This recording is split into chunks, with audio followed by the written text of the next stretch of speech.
खाना हम गर्मियों में खाते हैं अपनी गर्मी को भगाने के लिए। तो देखो उनमें क्या क्या है। ये है बेलगिरी के शेल्स हैं, ये बाहर के निकले हुए, इनका जूस बनाया। तो इनमें गुद्दा, जब हम इनको भिगोते हैं तो गुद्दा भी निकल जाता है थोड़ा बहुत।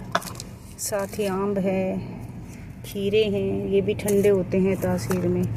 और प्याज का तो आप सबको पता ही है कि ये प्याज कितनी ठंडी होती है ना। साथ ही देखो कितने सारे तरबूज, ये जो हमने कल इस्तेमाल की ना सारी चीज़ें, वो सारी ही चीज़ें मैं अपने प्लांट्स को दूंगी।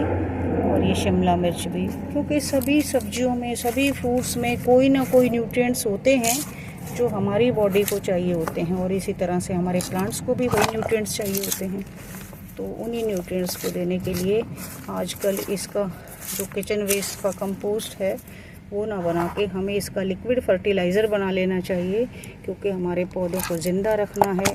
फ्रूटिंग तो बाद में देख लेंगे, ज़िंदा रखने के लिए भी ठंडी चीज़ें चाहिए उन्हें। और मैं देखो इन्हें डालूँगी अभी सभी को इस बाल्टी के पानी में, मैं इन सब को डाल दूँगी। और 24 घंटे के लिए ना सही तो 48 घंटे के लिए 2 दिन के बाद इनको ठंडे पानी में मिक्स करके मैं दे दूँगी। तो कम से कम मेरे जो प्लांट्स हैं वो जिंदा तो रह जाएंगे। सभी तरह के न्यूट्रिएंट्स हैं इनमें। और वो भी हमें जब गर्मी से लड़ने की ताकत देते हैं ये फल फ्रूट, तो इन पौधों को भी ज़रूर देंगे। और ये है बेलगिरी का पल्प, जो इसका मैंने जूस बनाया। बचे कुचे को फिर मैं इसी में डाल दूँगी बाल्टी में। तो ये भी बहुत अच्छे खाद का काम करता है। तो बस एक काम और करना है कि इसको रखना है हमें छाँव में। तो मेरे यहाँ बाहर नेट की भी बहुत गर्मी है, नेट से भी मिलती है, तो मैं इसको ले जाऊँगी अंदर। सीढ़ियों के पास जो जगह है छाँव, मैंने वहाँ रख दिया है इसको। क्योंकि इनके न्यूट्रिएंट्स जो हैं ज़्यादा गर्मी में मर जाते हैं। आप भी जानते हैं कि जब गर्म करते हैं किसी भी फल फ्रूट के तो उसके न्यूट्रिएंट्स कम हो जाते हैं। तो इसीलिए हम ये काम कर रहे हैं।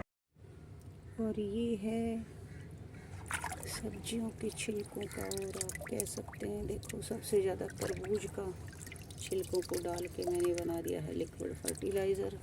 पहले भी डाल दिया था और अब तो छिलके बिल्कुल ही ख़त्म हो गए हैं। तो देखो ग्रीन कलर है इसका, और इसी को देती हूँ मैं पौधों में। डायरेक्ट ना दें, इसे भी थोड़ा सा डाइल्यूट कर लें। मैं कर लूँ बाल्टी में। और अब ये प्लेन पानी डाल दें, ज़्यादा ये स्ट्रॉन्ग नहीं होता है, इसलिए 3 गुना या 5 गुना तक डाल लें। इसमें बहुत है फिलहाल के लिए। इसका कलर देख लें, गहरा हरा है, लाइट ग्रीन हो गया है। तो अब ये जो है अपराजिता लगी है, और ये भी पुरानी अपराजिता है जिसको ट्रांसप्लांट करूँगी गर्मी बरसात में। और ये देखो पनीर, इनमें भी फ्लावर आ जाते हैं थोड़े थोड़े, बहुत ज़्यादा नहीं। तो गर्मी को सहते हुए बहुत ज़रूरी है। तो देखो इसी तरह से यूज़ करें, कम से कम ज़िंदा रह जाएंगे आपके प्लांट। तो सभी कॉस्मोस 9 o'clock में भी यही पानी दूंगी मैं। और काफ़ी अच्छी फ्लावरिंग आ जाती है। धूप हो जाती है तो दिखा नहीं पाती हूँ। एक तो इस मिट्टी में रखे हैं डायरेक्ट ये,